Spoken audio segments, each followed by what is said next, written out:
ನಮಸ್ಕಾರ ಸ್ನೇಹಿತರೆ, ಇವತ್ತಿನ ವಿಷಯಕ್ಕೆ ನಿಮಗೆಲ್ಲರಿಗೂ ಸ್ವಾಗತ. ನೀವೇನೋ ಒಂದು ವಿಷಯ ಮಾಡ್ತಿದ್ದೀರಾ ಅಂದರೆ ಏನಾದರೂ ಒಂದು ಕೆಲಸ ಮಾಡ್ತಿದ್ದೀರಾ ಅಂದರೆ ಅದಕ್ಕೆ ನೀವು ಡಿಸಿಪ್ಲಿನ್ ಆಗಿರಬೇಕು. ಏನಪ್ಪ ಅಂತಂದರೆ ಏನೇ ಒಂದು ಮಾಡಿದ್ರು ಕೂಡ ಒಂದು ವರ್ಷ ಕಂಪ್ಲೀಟ್ ಆಗೋವರೆಗೂ ಅದನ್ನು ಮಾಡಬೇಕು ನೀವು. ಅದು ಯೂಟ್ಯೂಬ್ ವಿಡಿಯೋ ಆಗಲಿ ಅಥವಾ ಯಾವುದೊಂದು ವರ್ಕ್ ಆಗಲಿ, ಏನೇ ಒಂದು ಪ್ರಾಜೆಕ್ಟ್ ವರ್ಕ್ ಆಗಲಿ, ಸ್ಟಡಿ ಆಗಲಿ, ಅದನ್ನು ನೀವು ಕಂಪ್ಲೀಟಾಗಿ 1 ಇಯರ್ ಡಿಸಿಪ್ಲಿನ್ ಆಗಿ ಮತ್ತು ಕನ್ಸಿಸ್ಟೆಂಟಾಗಿ ಎಷ್ಟು ಮಾಡ್ತಿರಲ್ಲ ಅಷ್ಟು ನಿಮಗೆ ಎಫರ್ಟ್ ಮತ್ತು ನಿಮಗೆ ಸಕ್ಸಸ್ ಸಿಗುತ್ತೆ. ಅದೇ ನೀವು ಪಾಸಿಟಿವ್ ಥಾಟ್ ಇಟ್ಕೊಂಡು ಎಷ್ಟು ಒಳ್ಳೆಯ ರೀತಿಯಿಂದ ಮಾಡ್ತಿರಲ್ಲ ನೀವು, ಅಷ್ಟು ನಿಮಗೆ ಸಕ್ಸಸ್ಸನ್ನು ಸಿಗುತ್ತೆ.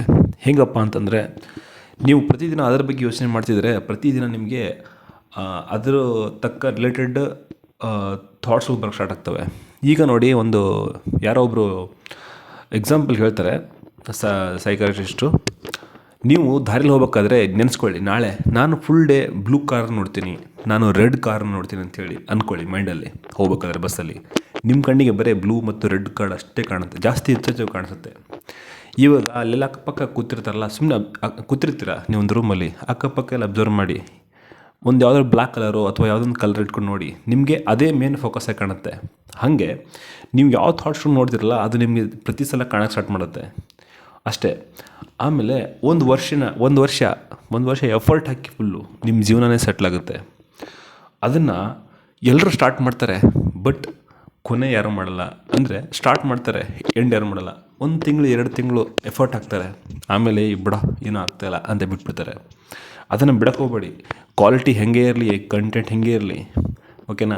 ನಿಮ್ಮ ಎಫರ್ಟ್ ಇರ್ತಾ ಹೊಸ ವಿಚಾರಗಳು ಬರೋಕ್ಕೆ ಸ್ಟಾರ್ಟ್ ಆಗ್ತವೆ. ಹೊಸ ವಿಚಾರಗಳು ಬರೋಕ್ಕೆ ಸ್ಟಾರ್ಟ್ ಆದರೆ ನೀವು ಆಟೋಮೆಟಿಕ್ಕಾಗಿ ನಿಮ್ಮಲ್ಲಿ ಇಂಪ್ರೂವ್ ಆಗುತ್ತೆ, ನೀವು ಇಂಪ್ರೂವ್ ಆಗ್ತೀರ. ನಾನೇನು ಮಾಡೀನಿ ಹಳೆ ತಪ್ಪುಗಳೆಲ್ಲ ಅವುಗಳೆಲ್ಲ ನೆನಪಾಗ್ತಾ ಹೋಗುತ್ತೆ. ಆಮೇಲೆ ನೀವು ಹೊಸದಾಗಿ ರೀಡಿಂಗ್ ಆಗಲಿ, ಬರೆಯೋದಾಗಲಿ, ಓದೋದಾಗಲಿ, ಕಂಟೆಂಟ್ ಮಾಡೋದಾಗಲಿ, ನಿಮಗೆ ಐಡಿಯಾಸ್ ಬರೋಕ್ಕೆ ಸ್ಟಾರ್ಟ್ ಆಗುತ್ತೆ. ನೀವು ಎಷ್ಟು ಎಫರ್ಟ್ ಆಗ್ತಿರಲ್ಲ ಪಾಸಿಟಿವ್ ಆಗಿ, ಅಷ್ಟು ನಿಮಗೆ ಸಕ್ಸಸ್ ಸಿಗುತ್ತೆ, ಓಕೆನಾ. ಮುಖ್ಯ ಕೆಲಸ ಇರೋದನ್ನ ಫಸ್ಟ್ ಮಾಡಿ. ಅಂದರೆ ಇಂಪಾರ್ಟೆಂಟ್ ಯಾವುದಿದೆ ನನಗೆ, ಸ್ಟಡಿ ಇಂಪಾರ್ಟೆಂಟಾ, ಕಂಟೆಂಟ್ ಕ್ರಿಯೇಟ್ ಇಂಪಾರ್ಟೆಂಟಾ, ಅಥವಾ ಯಾವುದೋ ಒಂದು ಬುಕ್ ಓದೋದು ಇಂಪಾರ್ಟೆಂಟಾ, ಅದನ್ನೇ ಫಸ್ಟ್ ಮಾಡಿ. ನೆಕ್ಸ್ಟು ಯಾವುದಾದ್ರು ಸಿಂಪಲಾಗಿರೋದನ್ನ, ಅಂದರೆ ಯಾವುದೋ ಒಂದು ಇಂಗ್ಲೀಷ್ ಬುಕ್ ಇದೆ, ನಾನು ಯಾರೊಬ್ಬರು ಪಾಡ್ಕಾಸ್ಟಲ್ಲಿ ನೋಡಿದೆ, ಡೈಲಿ 1 ಈಟ್ ಫ್ರಾಗ್ ಅಂತ ಏನಿದೆ. ಅಂದರೆ ಕಪ್ಪೆ ತಿನ್ನೋಕ್ಕಿಂತ ಒಂದು ಕಷ್ಟ ಕೆಲಸ ಯಾವುದು ಅಂತ. ಅಂದರೆ ಕಪ್ಪೆ ತಿನ್ನೋಕ್ಕಿಂತ ಓದೋದು ಬೆಸ್ಟ್ ಅಲ್ಲ ಅಂತ, ಹಿಂಗೆ ಈ ಥರ. ಅಂದರೆ ಫಸ್ಟ್ ನೀವು ಅದನ್ನ ಮಾಡಿಬಿಡ್ಬೇಕು ಅಂತ ಕೆಲಸ. ಎಲ್ಲರೂ ಮಾತಾಡ್ತಾರೆ, ಅವ್ರು ಮಾತಾಡೋದು ಸುಲಭ ಅಲ್ಲ. ಎಲ್ಲರೂ ಹೇಳ್ತಾರೆ ಸ್ಪೀಚ್ 100 ಜನ ಕೊಡ್ತಾರೆ, ಬಟ್ ಯಾರೂ ಮಾಡಲ್ಲ ಅದನ್ನ. ಸ್ಪೀಚ್ ಯಾರು ಕೊಡ್ತಾರಲ್ಲ ಅವರಿಂದ ಸ್ವಲ್ಪ ಕಲ್ತ್ಕೊಳ್ಳಿ, ಬಟ್ ಅವ್ರು ಅದನ್ನ ಮಾಡಿದಾರಾ ಅಂತ ಸ್ವಲ್ಪ ಅಬ್ಸರ್ವ್ ಮಾಡಿ. ಅವ್ರು ಮಾಡಿಲ್ಲ ಅಂದರೆ, ಅನುಭವ ಇಲ್ಲ ಅಂತಂದರೆ ತುಂಬ ಅವ್ರು ಹೇಳಿದ್ದು ಕೂಡ ವೇಸ್ಟ್ ಆಗಿಬಿಡುತ್ತೆ ಕೆಲವೊಂದು ಟೈಮು. ಅದಕ್ಕೆ ಅವರು ಯಾವ ಥರ ಹೇಳಿದ್ದಾರೆ ಅದರ ಮೇಲೆ ಡಿಪೆಂಡ್ ಆಗುತ್ತೆ ನಿಮಗೆ, ಓಕೆನಾ. ಆಮೇಲೆ ನಮ್ಮಲ್ಲಿ ಬದಲಾವಣೆ ಕಾಣ್ತಾ ಹೋಗುತ್ತೆ. ಒಂದು ಸ್ವಲ್ಪ ದಿನ, ಒಂದು 6 ತಿಂಗಳು, 8 ತಿಂಗಳು ಕೆಲಸ ಮಾಡಿದ್ರೆ, ಆ ಪ್ರಾಜೆಕ್ಟ್ ಮೇಲೆ ವರ್ಕ್ ಮಾಡಿದ್ರೆ ನಿಮಗೆ ಬದಲಾವಣೆ ಕಾಣುತ್ತೆ. ಹೆಂಗಂತಂದರೆ, ಸ್ಟಾರ್ಟಿಂಗಲ್ಲಿ ನೋಡಿ, ಜಿಮ್ಗೆ ಹೋಗೋರು ಹೆಂಗಿರ್ತಾರೆ, ಒಣ್ಕಲ್ ಕಡಿತಾರೆ ಇರ್ತಾರೆ. ಆಮೇಲೆ ಸ್ವಲ್ಪ ದಿನ ಕನ್ಸಿಸ್ಟೆಂಟಾಗಿ ಹೋಗ್ತಿರ್ತಾರೆ, ಜಿಮ್ಗೆ ಹೋಗಿ ವರ್ಕೌಟ್ ಮಾಡೋದು, ಎಫರ್ಟ್ ಹಾಕೋದು ಎಲ್ಲ ಮಾಡ್ತಿರ್ತಾರೆ. ಆಮೇಲೆ ನೋಡಿ ಅವ್ರ ಬಾಡಿ ಹೆಂಗಿರುತ್ತೆ, ಓಕೆನಾ. ಆಮೇಲೆ ಈಗೇನೋ ಗೊತ್ತಿಲ್ಲದ್ರೆ ಅವ್ರ ಮಕ್ಕಳು ತಂದು ಸ್ಕೂಲಿಗೆ ಹಾಕ್ತಾರೆ. ಆಮೇಲೆ ಅವರು ಆಚೆ ಬಂದಮೇಲೆ ಹೆಂಗಿರ್ತಾರೆ ನೋಡಿ, ಎಲ್ಲರೂ ಅಂತಲ್ಲ, ಅದರಲ್ಲಿ ಒಂದು ಸ್ವಲ್ಪ ಜನ ಚೆನ್ನಾಗಿ ಓದಿದವರು, ಚೆನ್ನಾಗಿ ಅರ್ಥ ಮಾಡ್ಕೊಂಡವರು, ಹಂಗೆ ಓದೋದು ಅಷ್ಟೇ ಅಂತಲ್ಲ, ಆಟದಲ್ಲಿರ್ಬೇಕು, ಪಾಠದಲ್ಲಿರ್ಬೇಕು, 2 ಕಡೆ ಇರಬೇಕು, ಒಂದೇ ಆಗಿರ್ಬಾರ್ದು.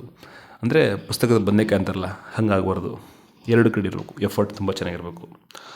ಆಮೇಲೆ ಲೈಫ್ ರಿಯಾಲಿಟಿ ಎಲ್ರಿಗೂ ಗೊತ್ತಿದೆ. ಯಾಕಂದರೆ ನಾಳೆ ನಾವು ಕೆಳಗಡೆ ಬಿದ್ದರೆ ಯಾರೂ ಬರಲ್ಲ ಮೇಲೆತ್ತಕ್ಕೆ ಅಂದರೆ ಕೈ ಹಿಡಿಯೋಕ್ಕೆ. ಒಂದು ಸಾರಿ ನಾವೇನಾದರೂ ಡೌನ್ಫಾಲ್ ಆದರೆ ಮುಗೀತು ಲೈಫಲ್ಲಿ, ಓಕೆನಾ. ಆಮೇಲೆ ಬೇರೆಯವರು ಮಾತಾಡ್ತಾರೆ, ಆಡ್ಕೋತಾರೆ ಅನ್ನೋ ಭಯ ತುಂಬ ಇರುತ್ತೆ ನಮಗೆ.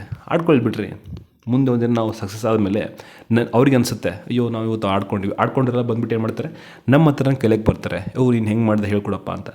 ನಾನು ಸ್ಟಾರ್ಟ್ ಮಾಡಿದಾಗ 1-2 ಇದ್ದರು, ಇವಾಗ 500 ಜನ ಇದ್ದಾರೆ. ಹಾಗೆ ಒಬ್ಬರೊಬ್ರು ಹಾಗೆ ಇಂಪ್ರೂವ್ ಆಗ್ತಾ ಹೋಗ್ತಾಯಿದ್ದೀನಿ ನಾನು ಡೈಲಿ. ನೀವು ಮಾಡಿ, ನೀವು ಸಕ್ಸಸ್ ಕಾಣ್ತೀರಾ. ಧನ್ಯವಾದ.